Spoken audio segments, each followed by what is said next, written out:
Mr. Crowe, good to see you again, sir. How are you? Hey, Jake, you're all good there, man? Yes, sir. All is well. All is well. Congratulations on this. Your performance is unbelievable. So I'm just going to jump right into it because I got a lot of questions. Cool. So much of this film is about what happens when the wrong guy has a bad day, and I kind of wanted to focus on that idea of having a bad day, something that, for the most part, we all have because we're human. But I'm sort of curious for someone like you who can't walk out your door without fans coming up to you and wanting a selfie or people chasing you with cameras. I'm sort of curious, as you have achieved more fame and more success, has it become more difficult for you to just have a normal bad day?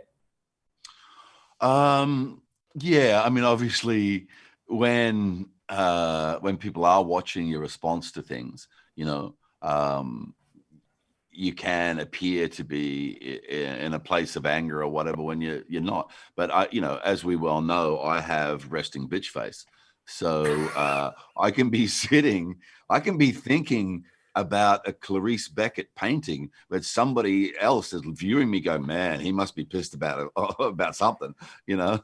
But for sure, I have a very people intensive job, and for the most part, it's fine and I'm cool with it. And I actually really enjoy the interaction, but you can have a situation where one day you have 3,000 conversations, and the next day you might have one conversation, but somebody starts it the wrong way, but that's the one that's going to end up in the newspaper, for sure. Yeah. I don't even consider, and I know it might sound weird to people, but I don't think of myself as a famous person. I don't think of myself as as a famous actor or whatever. I'm just me, you know what I mean? So I do still get surprised that people get, so excited about something, like you're sitting in the same cafe and they can't get their words out or whatever.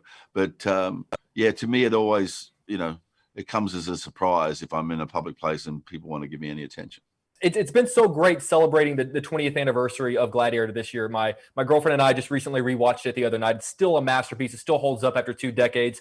And I know the impact that it had on your career, because I know obviously you won your Oscar and you developed this great relationship with Sir Ridley Scott. But I'm sort of curious about the relationship or the effect it had on you as a person, because Maximus is such an honorable, noble man. Over the last 20 years, how has he as a character, how has Maximus affected you as a man?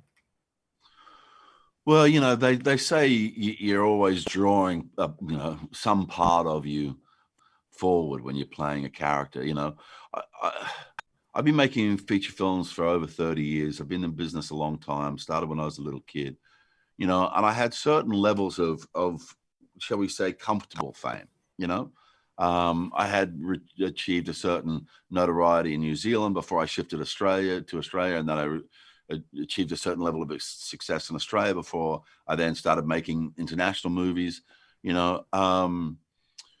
and there was periods of time where fame was really easy and there was actually a benefit. I remember after LA Confidential came out, the sort of process of going into a restaurant and stuff like that or whatever just became so much easier and simpler, and that was kind of cool. But then when the sort of white hot fame of Gladiator came along, it was a little overwhelming, and it took me quite some time to work out how I navigate that and how I negotiate my way through it, because I didn't really have a template.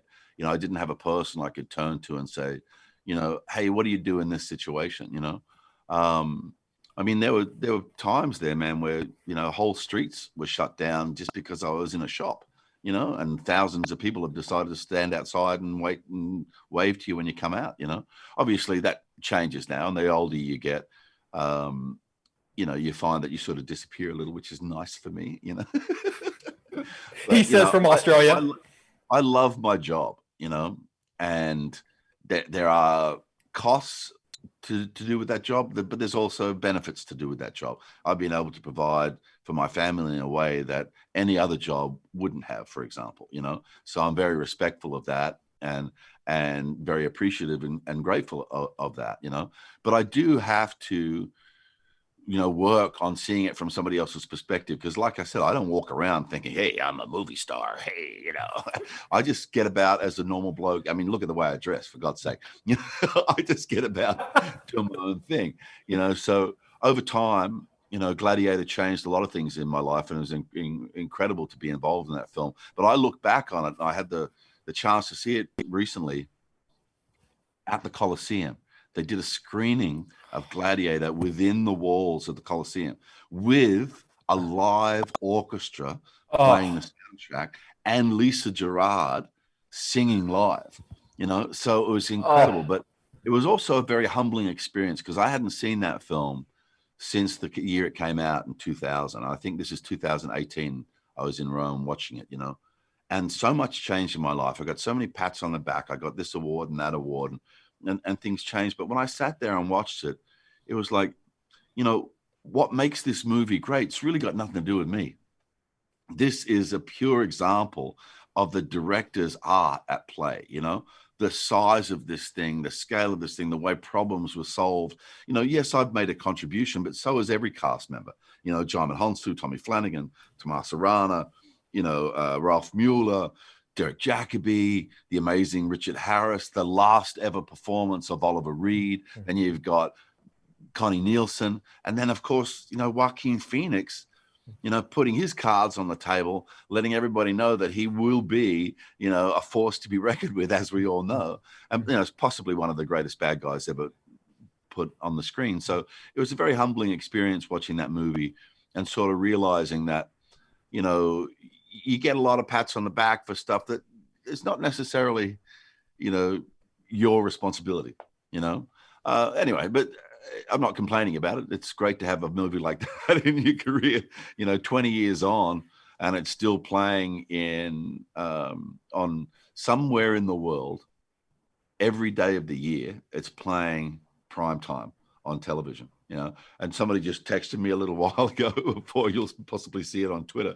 The number one movie for the last month in Slovakia is Gladiator. Now, how is that possible? It's 20 years old. Why are people still buying it on Blu-ray? I thought, well, thank you for buying it on Blu-ray, but why? Well, they're giving me the rap. I just want to say, I know I've been blowing up your Twitter inbox because I've been tweeting you every day during the pandemic, begging to be able to speak to you. So I appreciate you being kind and you being patient. I'm just such a fan, and I have so much respect for you, sir. And I really appreciate you being the person that I appreciate your loyalty and the way that you're straightforward. And if that's the way that we need to do it, man, when you got to reach out on Twitter to get the gig going, then let's just keep doing it that way, because it's been working for us, hasn't it? Yes, sir. Yes, it has. I hope you and your family are doing well. If you ever come to Chicago. Yeah, I got a comfortable fold-out couch, sir. Thank you very much. We'll go there. We'll go and hang out in Naperville and get a steak. I'm down. Good to see you again, sir. Take care. Cheers, man. Look after yourself.